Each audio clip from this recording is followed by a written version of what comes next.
যারা MBA preparation নিচ্ছে তাদের ইংরেজির যদি একটা প্রিপারেশনের সবচেয়ে বড় ভুল থাকে বা ইংরেজিতে ভালো মার্ক নিয়ে আসে না, এটার মেইন কারণ হচ্ছে ভোকাবুলারি প্রিপারেশন।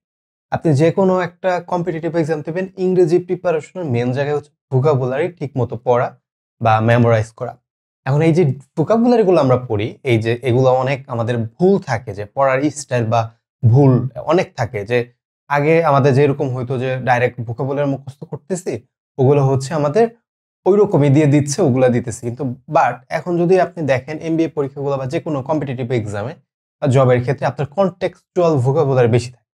আপনি ঢাকা বিশ্ববিদ্যালয় এমবিএ বলেন, বিইউপির এমবিএ বলেন, জাহাঙ্গীরনগর, জগন্নাথ, যেকোনো এমবিএ বলেন, ৩-৪টা হয়তোবা একদম ডাইরেক্ট ভোকাবুলারি দিচ্ছে। বাকি সব ভোকাবুলারি গুলা কনটেক্সচুয়াল দিচ্ছে, যে হচ্ছে আপনার একটা লাইন পড়ে আপনার হচ্ছে বোঝা লাগবে ওই জায়গায় আপনার কোন ভোকাবুলারিটা বসবে। এখন ৪টা অপশন দিয়ে দিল, ৪টার অর্থ সিমিলার প্রায়, কিন্তু ওই লাইনে কোন অর্থটা বসবে বা কোন ভোকাবুলারিটা বসবে এটা আপনার বোঝা লাগবে। তো আজকে হচ্ছে আমি ডিসকাস করব আপনি হচ্ছে কিভাবে ভোকাবুলারি গুলো পড়বেন এবং মেমোরাইজ করবেন, এবং হচ্ছে অফিসে যারা জব করছেন অফিসের পাশাপাশি ফাঁকে ফাঁকে কিভাবে ভোকাবুলারি গুলো পড়বেন। আমি মোহাম্মদ সাজ্জাদ হোসেন, ঢাকা বিশ্ববিদ্যালয়ে এখন এমবিএ করছি, ডিপার্টমেন্ট অফ ফাইন্যান্স। এবং আমার হচ্ছে একটা কোর্স শুরু হতে যাচ্ছে 11 তারিখ, ফেব্রুয়ারি 11 তারিখ থেকে নতুন কোর্স। যারা হচ্ছে এমবিএ আপনার পরীক্ষা দিবেন মার্চ, এপ্রিল বা মে এর মধ্যে, যে পরীক্ষাগুলো হবে এদের কেন্দ্র করে, আপনারা যদি একটা গোছানো প্রিপারেশন নিতে চান তাহলে হচ্ছে আমার ডেসক্রিপশন বক্সে আমার ফেসবুক পেজের link, WhatsApp number, phone number দেওয়া থাকবে, আপনারা যে যোগাযোগ করতে পারেন। এবং যেহেতু হচ্ছে আজকেই হচ্ছে 11 ফেব্রুয়ারি তারিখ, 11 তারিখ, তো আজকেই থেকে শুরু হবে। তো চলুন ক্লাসে চলে যাওয়া যাক। এখন হচ্ছে ভোকাবুলারি পড়ার আগে আপনার হচ্ছে কনটেক্সচুয়াল ব্যাপার-স্যাপারগুলা বুঝতে হবে। তার আগে হচ্ছে আপনার যদি এমবিএ এর পরীক্ষার মধ্যে ঢাকা বিশ্ববিদ্যালয়ে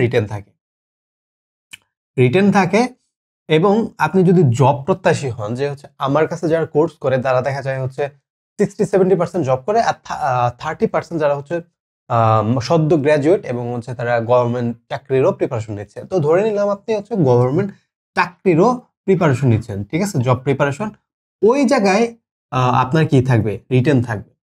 তো এখন হচ্ছে আপনি যখন ভোকাবুলারি গুলো পড়তেছেন, এই ভোকাবুলারি গুলো আপনি দুই ভাবে ইউজ করবেন। একটা হচ্ছে আপনি এমসিকিউর মধ্যে, আর একটা হচ্ছে আপনার রিটেনের মধ্যে একই ভোকাবুলারি।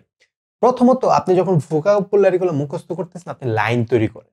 বুঝতে পারছেন? আপনি হচ্ছে লাইন তৈরি করেন। আপনার কি প্রথম কাজ কি? আপনার হচ্ছে ওগুলো দিয়ে লাইন তৈরি করা। Sentence making.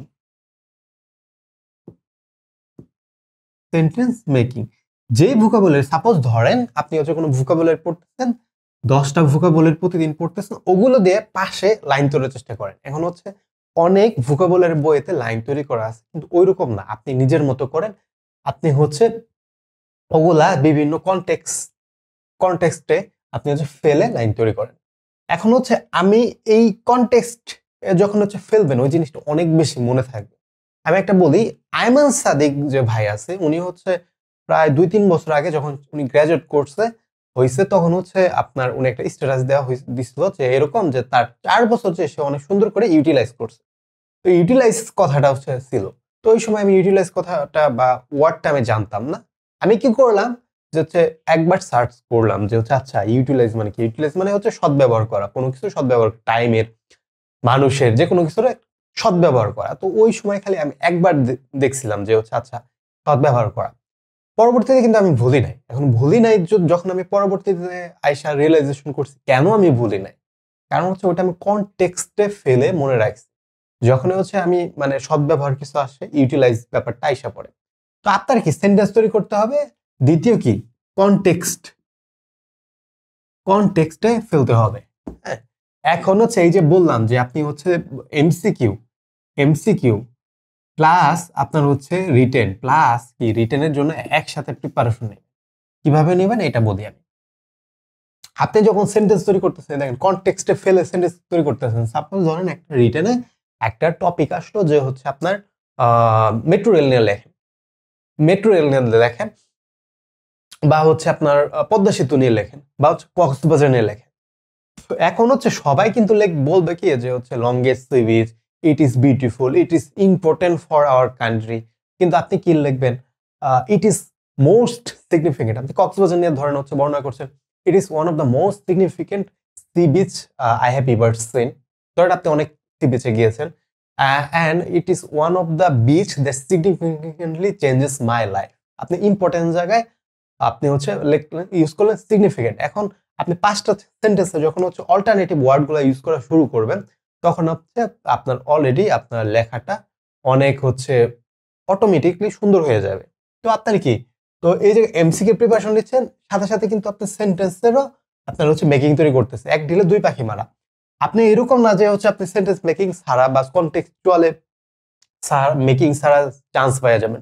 কারণ আপনার অনেক জায়গায় আপনার ধরেন হচ্ছে একটা সেন্টেন্স দেওয়া থাকবে, একটা ড্যাশ চিহ্ন দেওয়া আছে, এই যে কোন ওয়ার্ডটা বসবে, এই ওয়ার্ডটা হচ্ছে আপনার 4টায় সিমিলার হইতে পারে। তো এই ওয়ার্ডটা বসাইতে হলে আপনার কনটেক্সচুয়াল যে ভোকাবুলারিকে মুখস্থ করতে হবে, ঠিক আছে? 3, যে মানুষ যে ভুলগুলা করে, ঠিক আছে, যে ভুলগুলা করে সেটা হচ্ছে আপনার যে ভুল করে সেটা হচ্ছে কনসিস্টেন্সি রাখে না। ধরেন সাপোজ হচ্ছে একটা সে পিডিএফ পড়তেছে বা একটা হচ্ছে বই পড়তেছে, সে হচ্ছে ওই বইটা কয়েকদিন পরে পর বই শিফট করতেছে। বেশিরভাগই এটা যারা অ্যাডমিশন নেয় তাদের ক্ষেত্রে হয়। তো আপনি করবেন কি, কখনো বই চেঞ্জ করবেন, একটা বই পড়তেছেন ওটা শেষ করবেন। আপনি হচ্ছে স্টুডেন্ট ভোকাবুলারি, সাইফোর্সের ভোকাবুলারি পড়তেছেন, ওয়ার্ড স্মার্ট 1 2 ভ্যারন্স, যেটা পড়তেছেন ওইটা শেষ করা লাগবে। প্রতিদিন একটা নির্দিষ্ট ওয়ার্ড রাখবেন, ধরেন 10টা রাখলে প্রতিদিন 10টা, প্রতিদিন 10টা, এটার হচ্ছে কি কমাবেন না, প্রতিদিন 10টা, এভরিডে। হ্যাঁ, এভরিডে 10টা করে পড়বেন। এখন যারা হচ্ছে জব করেন, যারা হচ্ছে আমার কাছে এমবি করে বললামই, বেশিরভাগ মানুষ জব করে। আপনি কি করবেন, একটা হচ্ছে শীট রাখবেন, ছোট চিপস বা মেয়েরা ব্যাগে রাখবেন, ছেলেরা হচ্ছে ওয়ালেটে রাখতে পারেন, বা হচ্ছে আপনার যে ব্যাগ থাকে, কাঁধে ব্যাগ থাকে, ওটার মধ্যে রাখতে পারেন। তো আপনার অফিসে যখন যাবেন ওইটা হচ্ছে ওই জায়গায় রেখে দিবেন। এখন এই চিটস গুলা কোন ভোকাবুলারি থাকবে, নতুন না, নতুন গুলা থাকবে না। আপনি যখন হচ্ছে যে ভোকাবুলারি গুলো পড়ছেন ওগুলা রিভিশন দেবেন, বারবার রিভিশন দেবেন। এখন ভোকাবুলারি ধরেন আপনি আজকে 100 ভোকাবুলারি পড়লেন, কালকে হচ্ছে 90% ভুলে যাবেন। এটাই সিস্টেম, এটাই নিয়ম। যখন আপনি কনটেক্সটে ফেলে সেন্টেন্স মেকিং করে আপনার হচ্ছে যখন তৈরি করছেন, তখন হচ্ছে আপনার ভোকাবুলারিটার মেমোরাইজেশন বা হচ্ছে মনে থাকার পসিবিলিটি বেড়ে যায়। তার মানে এই না আপনি ভুলে যাবেন না, তার জন্য আপনাকে বারবার রিভিশন দিতে হবে, ওগুলো প্র্যাকটিস করতে হবে। তখন হচ্ছে আপনার মেমোরাইজেশন ক্ষমতা বাড়বে বা বেশি বেশি মনে থাকবে। তো এটার জন্য আপনার কি করতে হবে, বেশি বেশি পড়তে হবে, রিভিশন দিতে হবে। তো যারা জব করতেছে তারা এমনিতে সময় পায় না। তো যারা যখন হচ্ছে আপনারা ধরো 1 ঘন্টা 1.5 ঘন্টা সময় পড়াশোনা বের করতেছেন, তারা করবেন কি, আপনারা হচ্ছে ম্যাথ করবেন, জিকে পড়বেন। জিকে হচ্ছে আপনার ক্লাসের অফিসের ফাঁকে ফাঁকে আপনার হচ্ছে রিভিশন দেওয়া যায়। আপনার হচ্ছে ইংরেজি পড়বেন বা হচ্ছে যেগুলো নতুন কিছু পড়বেন, তো অফিসে যে সবসময় ফাঁকে ফাঁকে রিভিশন দেবেন, এই কাজটা করবেন। তো এইগুলো করলে আপনার ভোকাবুলারিতে ইনশাল্লাহ আর কোনো সমস্যা হবে না। ধন্যবাদ সবাইকে। আমার কোর্সে ভর্তি হতে চাইলে আরো আপনারা আমার সাথে যোগাযোগ করতে পারেন। ধন্যবাদ।